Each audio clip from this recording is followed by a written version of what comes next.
Menteri Rangba Khubor Conrad ke sangma ula ai ka Ïaroh yaki MDC Shimet matkum ju ru yaki MDC jong ka Trinamool Congress ki bala Ieng renti lang ka wei ka dur halor ka isu jong ka Jaitbynriew. Menteri Rangba ula ai ka Ïaroh yaki nong yalam jong kini ki parti ki babu shwa yaka jingsngo parti Shadien batbu yaka isu jong ka Jaitbynriew hakamat. In time, I should say, very happy to see that keeping the political differences and political positions aside, the TMC and the MDCs of the TNC and the leadership of TMC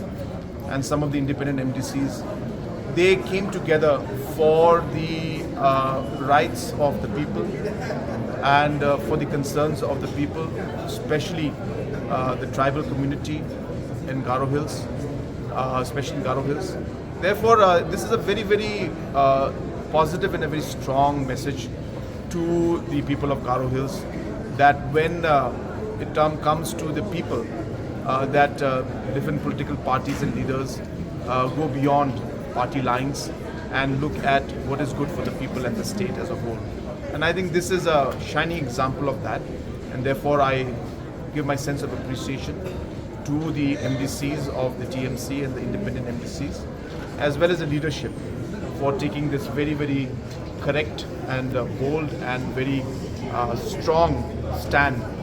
to support this particular bill and be part of this.